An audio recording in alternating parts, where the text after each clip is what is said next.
Okay, so we're going to be talking about the lymphatic system. The lymphatic system is basically a network of vessels similar to cardiovascular vessels, except they aren't connected to the heart and they're not pumped by the heart. There's also lymphoid tissues and other lymphoid organs that are scattered all throughout the body. And basically what it does is that it takes fluid, interstitial fluid that comes from your tissues, and any plasma that might be, or plasma proteins that might have leaked out of the blood, and it kind of sweeps that stuff up. And sometimes that fluid contains bacteria or viruses or other debris that has to be gotten rid of, and that's what the lymphatic system does, is it kind of cleans everything up. The fluid that is running through the lymphatic vessels is called lymph, and it's the interstitial fluid from the tissues, but once it enters the lymph vessels, it's now called lymph.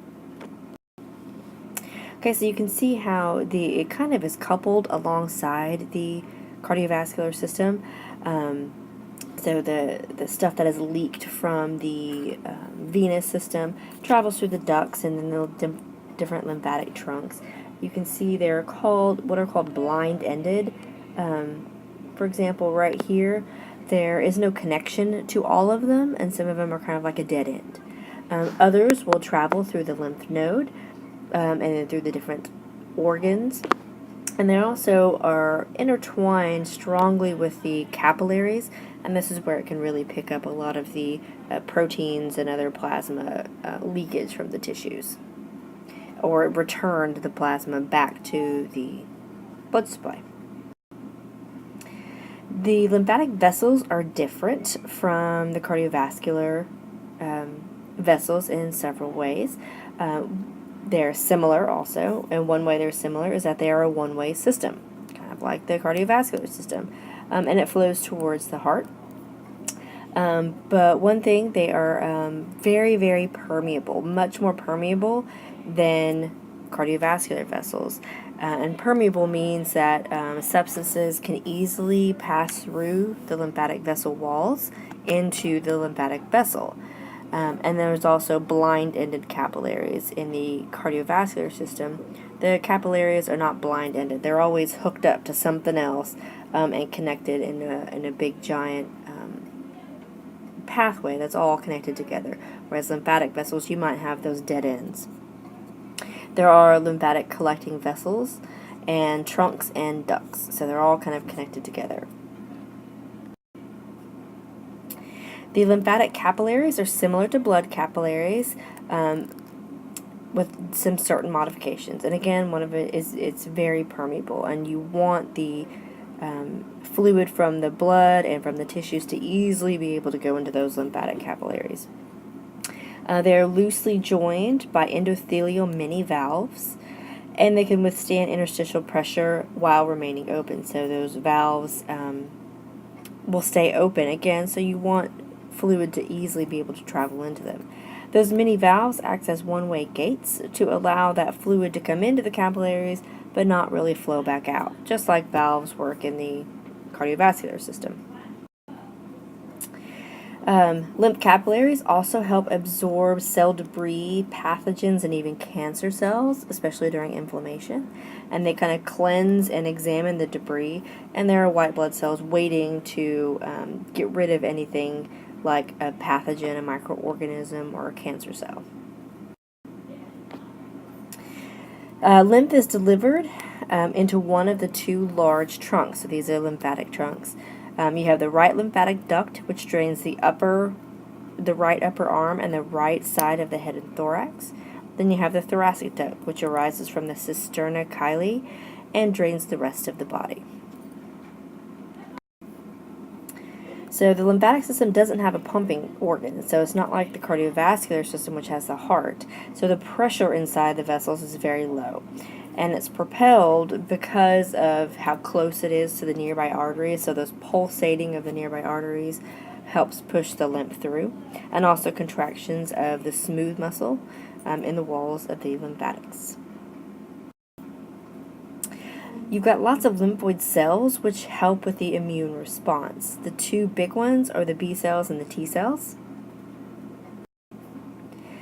And these help protect body against antigens. And antigens are proteins that are on the surface of all cells. Even bacteria have them.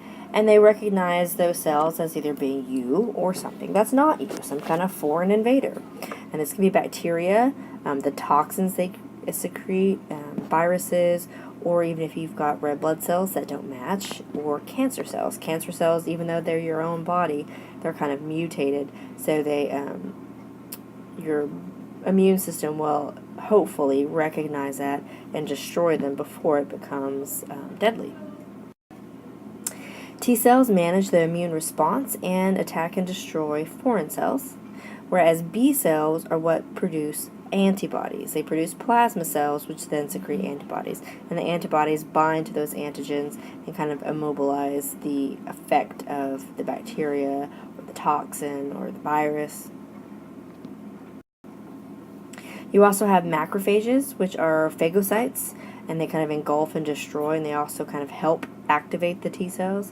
You have dendritic cells, which are spiny-looking cells that are similar to macrophages, and you have reticular cells that kind of lie on the reticular fibers inside the lymph organs and lymph nodes and kind of help attack any microorganisms found there.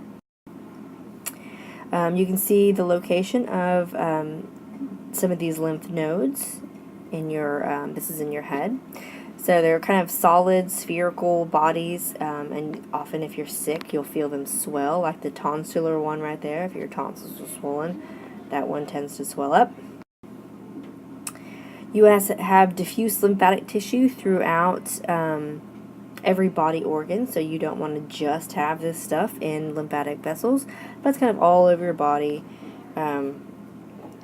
all helping to help protect your body. So you can see the lymph organs. You got them in your neck, and your armpit, your groin, and a few other places. They're usually embedded inside connective tissue and clustered along lymphatic vessels. Aggregations of these nodes occur near the body surface, and again, the inguinal, which is in the neck, axial, which is armpit, cervical, and cervical regions of the body. Sorry, inguinal is around the hips. You've got lymph nodes, and these lymph nodes help filter. So you can see that you've got 4 entryways into that lymph node, but only 2 exits, and this helps the lymph fluid to kind of stagnate like a traffic jam inside that lymph node. And on it, you've got all these crisscrossing reticular fibers that have macrophages residing on them that will phagocytize, which is engulf and destroy, any foreign material that it encounters. So the lymph meanders through all these sinuses and goes through the lymph nodes, again, where it kind of stagnates, and this allows the lymphocytes time to carry out the protective functions. If you had the fluid rushing through as fast as you had blood surging through maybe your arteries, it wouldn't have time to detect all of the bacteria or foreign debris and destroy it in time. It would just pass right on through. You also have lymph organs, and they also help protect the body. You have the spleen. This is the largest, and it's on the left side of the abdominal cavity, just beneath the diaphragm, kind of tucked behind the stomach. And it helps to produce lymphocytes. It's involved in the immune system, cleanses the blood. Macrophages salvage and store iron here. That's something that they need to function, and so it's stored in the spleen. This is where fetuses make their red blood cells. So this is why this is the first lymphoid organ to develop in a fetus, is because it needs all those red blood cells to have its own blood supply. So by the time it's born, it is completely ready to have its own blood supply and no longer rely on its mother. And the spleen also stores platelets. The thymus is located in the mediastinum, and it partially kind of lies on top of the heart. So if you ever have heart surgery, most of the time that thymus is cut. And it secretes hormones that cause the T lymphocytes to become immunocompetent, which means they're ready to fight infections. They do not fight antigens directly, but it kind of helps aid the immune system in doing that. It's bigger in children than it is in adults. This is because they have an immature immune system, and their thymus is still working to make all those T lymphocytes immunocompetent. You have tonsils. These are kind of a ring of lymphatic tissue around the pharynx. You have the palatine at the back of the throat. This is what swells if you get strep throat. You have linguinal at the back of the tongue, pharyngeal on the wall of the nasopharynx, and tubal, which are in the auditory tubes. This is epithelial tissue overlying the tonsils, creates these kind of blind-ended crypts which kind of trap debris. And this is what makes them so susceptible to becoming infected, but it is their job. It's what they're supposed to do, because you want to trap it there instead of it going down into your body. And then we have Peyer's patches, which are isolated clusters of lymphoid tissue similar to a tonsil, and it destroys bacteria and prevents them from breaching the intestinal wall. So in the intestines, you've got a whole bunch of bacteria floating around, and you want to stop it in case it tries to breach the walls. It's also important in generating memory lymphocytes for long-term immunity. And it's found in the intestinal wall, and it's also found inside the appendix. Beginnings of the lymphatic vessels and the main clusters of lymph nodes are apparent by the 5th week of embryonic development.